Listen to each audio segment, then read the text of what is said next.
Good morning, everyone. I'm excited to welcome you all today. Thank you for being here. Today, we'll be exploring some important multiple-choice questions and answers related to the MA Education Entrance exam. The presentation is titled, MA Education Entrance Important MCQs with Answers, and it's designed to help you prepare effectively. Over the next few slides, we'll go through key topics and questions that are commonly asked in the exam. So, let's get started and make the most of this session. Today, I want to talk about the term educare, which is the foundation of our discussion. The word educare actually comes from Latin. It's a word with deep historical roots that have shaped how we think about education today. The Latin origin is significant because it connects us to a long tradition of educational philosophy. More specifically, educare means to bring out or to draw forth. This is a powerful concept because it emphasizes the idea that education is not just about filling minds with information. Instead, it's about nurturing and revealing the potential that already exists within each individual. When we think about education in this way, it shifts our focus from mere transmission of knowledge to a more holistic process of development. It's about helping learners uncover their unique talents and strengths.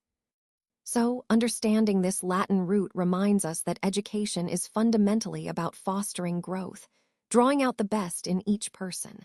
And that idea underpins the entire theme of our presentation, the transformative power of education to unlock human potential. All right, so let's delve into what epistemology really is. At its core, epistemology is the study of knowledge. It's about understanding what we can know, how we come to know it, and the boundaries of that knowledge. When we talk about epistemology, we're asking questions like, what constitutes knowledge? How do we justify our beliefs? And where do the limits lie? What can't we possibly know? So it's not just about knowing things. It's also about exploring the nature of that knowing and understanding the different sources from which our knowledge originates. Whether it's perception, reason, memory, or testimony, epistemology examines these sources critically. This inquiry is fundamental because it underpins all other areas of philosophy and science. If we don't understand what knowledge is or how we acquire it, it becomes difficult to build a reliable foundation for truth, belief, and even scientific progress. Throughout this presentation, we'll see how these questions about knowledge influence our understanding of reality, truth, and even how we justify what we believe to be true. So, in essence, epistemology helps us navigate the complex landscape of human understanding, giving us tools to critically evaluate what we accept as true. When we talk about philosophies that believe in the dual nature of reality, one key example that comes to mind is Jainism. Jainism offers a fascinating perspective on how we understand the world around us. At its core, it introduces the concept of Ankantavada, which translates to the idea of multiple aspects or viewpoints. Basically, it suggests that reality isn't just one simple, straightforward thing. Instead, it has many layers and angles that can all be true from different perspectives. This idea encourages us to be open-minded and recognize that no single viewpoint holds the complete truth. It's a way of understanding that things can be complex and that our perceptions are just parts of a bigger picture. Connecting this to our overall theme, Jainism reminds us that embracing multiple perspectives can lead to a more nuanced and tolerant understanding of the world. It's a powerful reminder that truth is often multifaceted, and that humility in our beliefs is essential for true insight. Now, let's talk about a philosophy that emphasizes strict discipline for students, and that is naturalism. Naturalism, in this context, suggests that discipline should be rooted in the natural laws that govern the world around us. Instead of relying on arbitrary rules or external authority, it promotes the idea that students should align their behavior with the inherent order of nature. This means understanding and respecting natural consequences, encouraging self-control, and fostering a sense of harmony with the environment.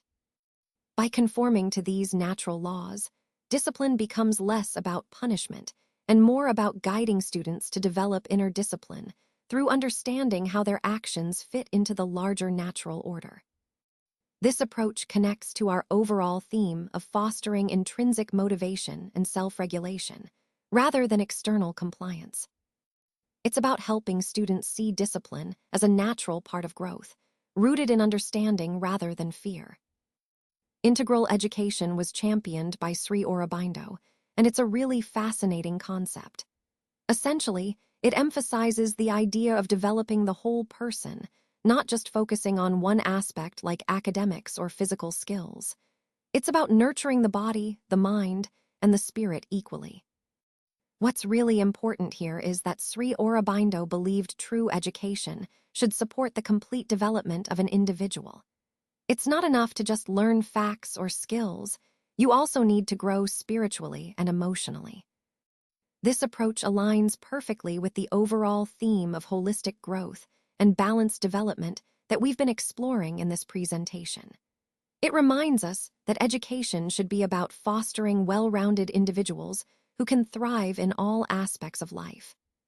So when we think about integral education, think of it as nurturing every part of a person, body, mind, and spirit, to help them reach their fullest potential. Educational psychology is fundamentally about understanding human behavior within educational settings. When we talk about behavior here, we're referring to the actions, reactions, and interactions of students and teachers in the learning environment. It's not just about observing what people do, but also about interpreting why they do it. By studying behavior, educational psychologists can identify patterns, triggers, and factors that influence learning and motivation. This understanding helps us develop better teaching strategies, create supportive classroom environments, and address individual student needs more effectively. Ultimately, the goal is to enhance both teaching and learning processes by gaining deeper insight into human behavior in educational contexts. So, as we move through this presentation, keep in mind that behavior is at the core of understanding how educational psychology can make a real difference. Object constancy is a concept that falls under intellectual development, and it's a really fundamental one when we're talking about how children understand the world. Essentially, it's about recognizing that objects continue to exist even when they're out of sight. For example, if a child puts a toy under a cloth, they understand that the toy is still there, even though they can't see it at that moment. This idea might seem simple, but it's actually a big step in cognitive development. It shows that the child is moving beyond just immediate perception and starting to develop a mental representation of objects. This ability is crucial because it forms the foundation for more complex thinking skills later on, like problem solving and memory. Connecting this to our overall theme, understanding object constancy highlights how cognitive growth isn't just about acquiring facts, but about building a more sophisticated way of understanding and interacting with the world around us. It's a key milestone in developing a more stable and reliable mental model of reality. All right, let's dive into slide 9. When we talk about intra-individual difference, we're referring to the variations that exist within a single person. Essentially, it's about how different qualities or abilities can vary inside the same individual. For example, a person might be highly creative in one situation, but less so in another, or they might perform differently on various days due to factors like mood, energy, or experience. These differences highlight that people are not static, they're dynamic, and their abilities can fluctuate over time. Recognizing intra-individual differences is important because it helps us understand that everyone has different strengths and weaknesses that can change depending on circumstances. This concept ties back to the overall theme of understanding individual differences. It's about appreciating the complexity within each person, not just comparing across people. Now, when we talk about how IQ is calculated, the key thing to remember is what goes into the denominator of the formula, and that is the individual's chronological age. Essentially, this is the age that corresponds to how many years they've been alive. So the IQ formula is quite straightforward. It's the mental age divided by the chronological age, multiplied by 100. The mental age reflects the level of intellectual development, while the chronological age is simply how old someone is in years. What's important here is understanding that the denominator, the chronological age, provides a baseline for comparison. It helps us see how a person's mental abilities stack up against what's typical for their age group. If their mental age is higher than their actual age, their IQ score will be above 100, indicating above-average intelligence. Conversely, if it's lower, the score will be below 100. This concept ties back to our overall theme of understanding intelligence measurement. It's about comparing mental development to age expectations. So, the denominator being the chronological age is crucial because it anchors the assessment in a real-world age context, giving us a meaningful way to interpret the mental capabilities of individuals at different stages of life. Let's take a look at which pair of theorists originally championed the idea of constructive learning. The answer is Piaget and Vygotsky. Both of these influential thinkers emphasize that learning is most effective when it's centered around the learner and active in nature. In other words, they believed that students do not just passively absorb information, but actively construct their own understanding. This approach shifts the focus from simply receiving knowledge to engaging with it, exploring ideas, and making sense of new concepts through their own experiences. This concept is really central to the overall theme of our presentation, which is about fostering more meaningful and engaging learning environments. Understanding their shared perspective helps us appreciate the importance of learner-centered strategies in education. Now, let's talk about how we assess personality using the Rorschach Inkblot test. When we look at this test, the key idea is that it's considered a projective assessment. What does that mean? Well, it means that individuals are asked to interpret ambiguous inkblots, and through these interpretations, they reveal their inner thoughts and feelings. Because the images are open to multiple interpretations, people tend to project their unconscious thoughts onto the inkblots. This makes the test a powerful tool for exploring aspects of personality that might not be easily accessible through more straightforward assessments. So, in essence, the Rorschach test helps us understand a person's inner world by observing how they respond to these ambiguous stimuli, connecting directly to the overall theme of personality assessment and understanding the complexity of human psychology. When it comes to a child's first education, many people might think of schools or teachers, but actually, the very first and most influential educators are the family. That's because primary socialization and the development of core values begin right at home. It's within the family environment that children learn what's right and wrong, how to interact with others, and the basic norms of their society. These early lessons shape their understanding of the world and serve as a foundation for all future learning. Think of it as the building blocks of social identity, things like manners, language, and habits. Because this education happens in a familiar, supportive setting, it has a lasting impact on how children see themselves and their place in society. This idea ties into the overall theme of the presentation, which emphasizes how socialization is a process that starts early and continues throughout life. But recognizing that family is the first teacher helps us understand why nurturing positive values at home is so crucial for a well-rounded, socially competent individual. So let's look at this question. Which statement is true? And the answer here is that education actually facilitates modernization. Now, what does that really mean? Well, education plays a crucial role in shaping societies by fostering critical thinking and encouraging innovation. When people are educated, they develop the ability to analyze situations deeply, question assumptions, and come up with new ideas. This is essential for progress and adapting to changing times. By promoting critical thinking, education helps societies move forward, making informed decisions and solving complex problems. And through innovation, it drives technological advancements and economic growth.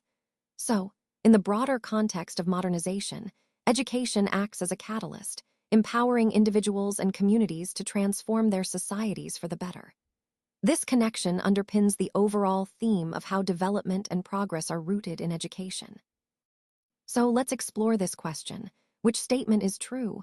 And the answer is that education is actually a subsystem of society. Now, what does that mean exactly?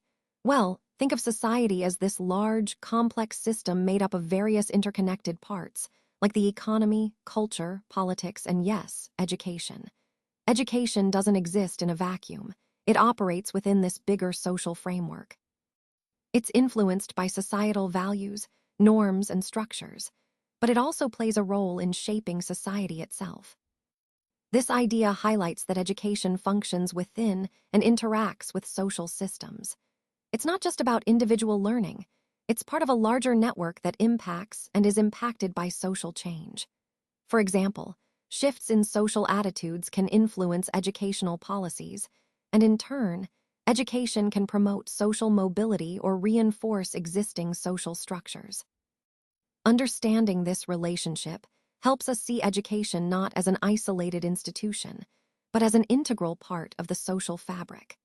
It underscores the importance of viewing education through a broader societal lens, connecting our overall theme of understanding how different parts of society influence and depend on each other. An inclusive classroom is really about creating a space where every student feels valued and supported. It's not just about teaching the majority, but truly ensuring that all categories of students are included. This means paying special attention to those from deprived sections of society, making sure they have access to quality education. The core idea here is equality, providing opportunities regardless of a student's background or abilities. When we talk about an inclusive environment, we're emphasizing that every learner should have the chance to succeed, no matter where they come from or what challenges they face. This approach not only promotes fairness, but also enriches the learning experience for everyone. Ultimately, fostering inclusivity aligns perfectly with our overall goal of equitable education for all.